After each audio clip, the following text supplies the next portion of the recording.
वडोदरा जिले के वाघोडिया पुलिस ने चोरी की एक बड़ी वारदात का पर्दाफाश किया है। पुलिस को इस मामले में बड़ी सफलता हाथ लगी है। जानकारी के अनुसार पुलिस ने दाहोद जिले के लिमखेड़ा निवासी कुख्यात भरत मंडोल को गिरफ्तार किया है। भरत के खिलाफ अलग अलग शहरों और जिलों में चोरी की कुल 15 आपराधिक मामले दर्ज है। पुलिस जांच में सामने आया कि भरत अपने साथियों के साथ मिलकर इलाके की रेकी करता था और मौका मिलते ही चोरी और लूट की वारदात को अंजाम देता था। हालांकि भरत के अन्य 2 साथी अभी पुलिस गिरफ्त से बाहर है। फिलहाल वाघोडिया पुलिस ने भरत की रिमांड प्रक्रिया शुरू कर दी है और उनके साथियों की तलाश तेज कर दी है। इस बड़ी कार्यवाही के बाद लोगों ने राहत की सांस ली है, लेकिन साथ ही में सवाल ये भी खड़ा होता है कि कब तक ऐसे अपराधी खुलेआम वारदातों को अंजाम देते रहेंगे। फिलहाल पुलिस की कार्यवाही जारी है। વાઘોડિયા પોલીસ સ્ટેશનમાં ગઈ 14/9 એક ગરફડ દાખલ થઈ હતી। એ સંબંધે રેન્જ આઈજી સાહેબના ગુના ડિટેક્શન કરવાની સૂચના અને અમારા પોલીસ અધિક્ષક સાહેબની ગાઈડન્સ હેઠળ વાઘોડિયા પોલીસ સ્ટેશનમાં 2-3 અલગ અલગ ટીમો બનાવીને આ ગુના ડિટેક્શનની કાર્યવાહી હાથ ધરેલી। એ દરમિયાન વાઘોડિયા પોલીસ સ્ટેશનમાં ટેકનિકલ સર્વેલન્સ દ્વારા જાણવા મળેલ કે આ ગુનામાં ભરતભાઈ મોતીભાઈ મંડોળ નામનો આરોપી સામેલ છે, જેના વિરુદ્ધ ભૂતકાળમાં 15 જેટલા ગુના આખા ગુજરાત રાજ્યમાં અલગ અલગ જિલ્લા અને શહેરોમાં દાખલ થયેલા છે।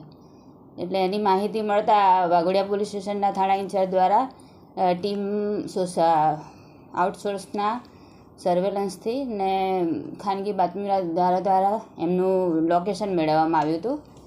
ત્યારે જાણવા મળ્યું હતું કે દાહોદ જિલ્લામાં એના મંડોળ ફળિયામાં એ હાજર છે, ત્યારે એને કોર્ડન કરીને ઝડપી લેવામાં આવ્યો હતો।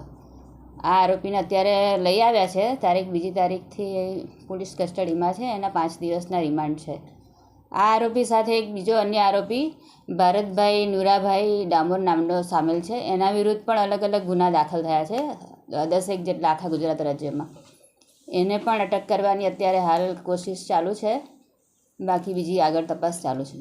એ લોકો સામાન્ય રીતે બાઇક પર બંને જણા પસાર થઈને અલગ અલગ જે નક્કી કરેલા હોય એ સિટીમાં જઈને સિટીમાં ગામડામાં ઘરોમાં જઈને રેકી કરતા હતા। ત્યાં જઈને જે કંઈ કોઈ બંધ ઘર હોય ત્યાં આજુબાજુ એને બરાબર રેકી કરીને પછી એ લોકો રાત્રે આવી રીતના ગ્રીલ તોડીને અંદર જતા રહે ને પછી ગુનાને અંજામ આપતા હતા।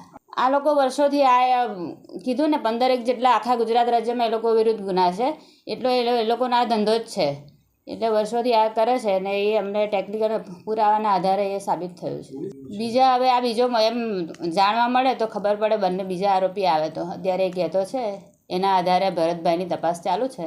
2 ટીમો બનાવી છે અત્યારે। એ બંને જણા લીમखेड़ा અને આજુબાજુના વિસ્તારમાં કોર્ડન કરી રહી છે। हमसे जुड़े रहने के लिए हमारे YouTube चैनल को सब्सक्राइब करें और नई वीडियो की नोटिफिकेशन के लिए बेल आइकॉन को दबाएं।